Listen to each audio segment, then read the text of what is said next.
فرش التراب يضمني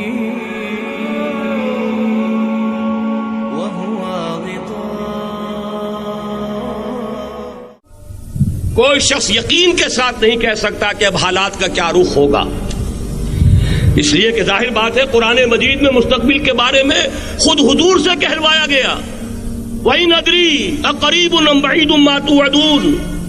لوگوں مجھے معلوم نہیں ہے کہ جس بات کی تمہیں خبر دی جا رہی ہے وہ قریب آ چکا ہے یا دور ہے. وَإِنْ أَدْرِي لَعَلَّهُ فِتْنَةٌ لَكُمْ وَمَتَاعٌ إِلَىٰ حِينٍ. اور میں نہیں جانتا، ہو سکتا ہے اللہ کچھ اور مہلت دے دے تمہیں اور کچھ اور آزمائش جو ہے اس کے لیے تمہارے لیے کوئی اور مہلت عطا فرما دے، ہو سکتا ہے. تو میں بھی کسی دعوے سے نہیں کہہ رہا، لیکن دو امکانات ہیں. امکان نمبر ایک کیا ہے؟ ابھی عالم اسلام کا ایک سالڈ بلاک ہے جو یہودی ورلڈ آرڈر کی نگاہوں میں کھٹک رہا ہے. میں کھٹکتا ہوں دل یزداں میں کانٹے کی طرح. اگرچہ ان کی اسٹریٹجی کیا ہے؟ ایک ایک کر کے ان کے حصے بکھرے کر کے تیا پانچا کرو. ابھی وہ بلاک کون سا ہے؟ ایران ہے، افغانستان ہے، پاکستان ہے اور روسی ترکستان سے آزاد ہونے والی جو ریاستیں ہیں، یہ ایک سالڈ بلاک. یہ عجمی مسلمان عربی نہیں، عربی گئے، یہ نوٹ کر لیجئے. اس لیے کہ عربوں کو اللہ نے فضیلت دی تھی، محمد ان میں سے تھے صلی اللہ علیہ وسلم، یہ رتبہ بلند بلا جن کو مل گیا. لیکن ساتھ ہی اللہ نے دھمکی بھی دے دی تھی سورہ محمد میں، ان تتولوا یستبدل قوما غیرکم. اگر تم پیٹھ دکھا دو گے اس مشن کو جو ہم نے تمہارے حوالے کیا ہے، تمہیں ہٹائیں گے، کسی اور کو لے آئیں گے. اور یہ بات ہو چکی ہے 13ویں صدی عیسوی میں. 1258 میں جب سقوط بغداد ہوا ہے، عربوں کے ہاتھ سے عالم اسلام کی قیادت چھین لی گئی، معذور کر دیے. اس کے بعد قیادت کن کے ہاتھوں میں آئی؟ ترکوں کے ہاتھوں. ترکان تیموری ہندوستان میں، ترکان صفوی ایران میں، ترکان سلجوقی مڈل ایسٹ میں، اور ترکان عثمانی کا تو کہنا ہی کیا ہے.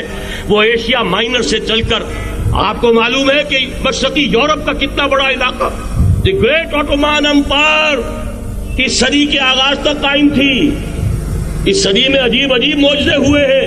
گریٹ آٹومان امپائر جو 3 بر اعظموں پر محیط، نام و نشان ختم. دی گریٹ USSR، نام و نشان ختم. اب تو روس صاحب ایک ملک کی حیثیت سے رہ گئے. یہ اس صدی میں دو اور وقت نہیں ہے میں اور آپ کو کیا بتاؤں. اس صدی میں تو بڑے بڑے عجیب عجوبے ہوئے ہیں. بڑی بڑی 2 عظیم جنگیں ہو چکی ہیں، تیسری جو ہے سر پر کھڑی ہے، دور نہیں ہے، جس کو حدیث میں کہا گیا ہے الملحمۃ العظمی، تاریخ انسانی کی عظیم ترین جنگ، اور وہی صلیبی جنگ جس کا آغاز بوسنیا سے ہو چکا ہے. بہرحال اس وقت جو میں کہہ رہا تھا، ورنہ میرے پاس تو یعنی یہ کہ درد دل کہنے کے لیے وقت نہیں ہے، مجھے اپنی بات کو محدود کرنا پڑ رہا ہے. لیکن میں اب آ رہا ہوں اصل موضوع کی طرف کہ ایک امکان تو یہ ہے کہ اس بلاک میں اسلام کا احیاء ہو، اور اس کے لیے کچھ نویدیں بھی موجود ہیں احادیث نبویہ میں. وہ تو آپ نے سنا ہوگا اقبال کا شعر، میرے عرب کو آئی ٹھنڈی ہوا جہاں سے، میرا وطن وہی ہے، میرا وطن وہی ہے. حدیث میں آتا ہے یخرج ناس من المشرق یؤتون للمہدی یعنی سلطانہ، مشرق سے فوجیں نکلیں گی یہ جو کہ مہدی کی حکومت قائم کریں گی، اور یہ ہوں گے حضرت فاطمہ کی نسل ہی سے رضی اللہ تعالی عنہا.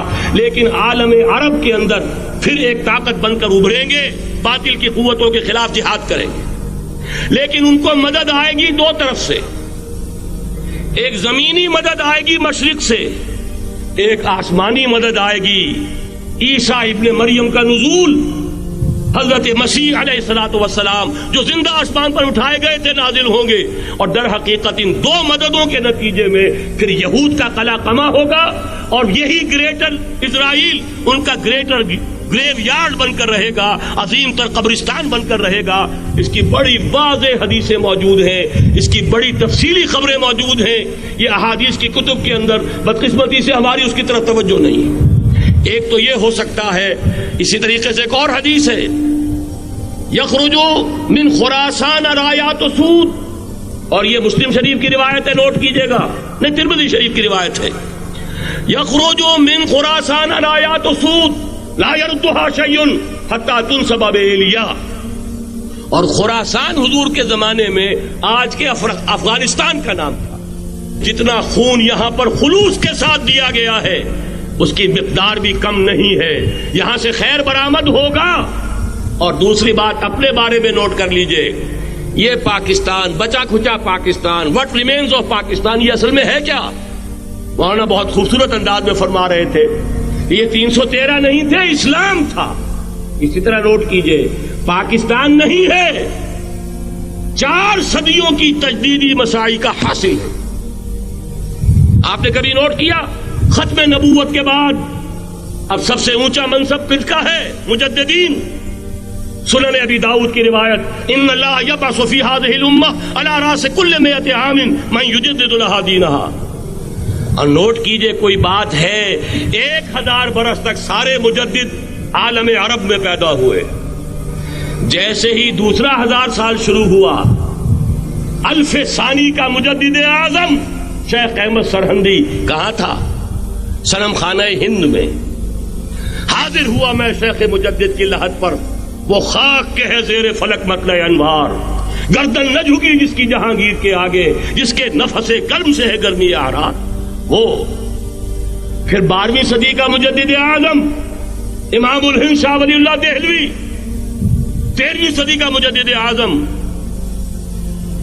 سید احمد بریلوی، اس کے خون کا امین اور اس کے ساتھ کے شہداء کے خون کا امین، ان کے جسموں کا امین آپ کا خطہ ہزارہ، آپ کا خطہ سوات، اس میں ان کی جانیں ہیں جو دی گئی ہیں. اور وہ نہایت میں آپ سے عرض کر دوں، دور صحابہ کے بعد اتنا خالص اسلامی جہاد پوری مسلمان تاریخ میں نہیں ملے گا جتنا وہ تحریک شہیدین کا. 14ویں صدی ہجری میں شیخ الہند جیسا مجاہد اعظم کہ انگریز نے گرفتار کر کے قید بھی کیا ہے، تو کہاں؟ ہندوستان میں نہیں، کہاں؟ جزیرہ سائرس، کیا نام تھا؟ مالٹا، جزیرہ مالٹا بحر روم میں. اقبال کے نفس سے ہے لالے کی آگ تیز، ایسے غزل سرا کو چمن سے نکال دو. کہیں ہندوستان کی کسی جیل میں ہوا تو شاید اس کے نفس کی گرمی ہی سے کوئی حرارت پیدا ہو جائے. اور اسی صدی میں 14ویں صدی ہجری میں اقبال جیسا مفکر، اسی 14ویں صدی ہجری میں مودودی جیسا مصنف، اسی 14ویں صدی ہجری میں مولانا الیاس جیسا مبلغ رحمہم اللہ، عظیم شخصیتیں. آج پورے عالم اسلام میں آپ کو تبلیغی دوست ملیں گے. یہ کہاں سے شروع ہوئی تحریک؟ دہلی کی ایک چھوٹی سی مسجد سے. وہ مسجد بنگلے والی اب تو بڑی عالیشان ہو گئی ہے، جب وہاں شروع ہوا تھا کام بڑی چھوٹی سی مسجد. یہ سارے کام یہاں کیوں ہوئے؟ پورا عالم اسلام آزاد ہوا، کہیں نعرہ اسلام کا نہیں لگا، کہیں عرب قومیت پر، کہیں کسی اور عصبیت پر تحریکیں چلی ہیں. صرف تحریک پاکستان تھی کہ پاکستان کا مطلب کیا؟ لا الہ الا اللہ.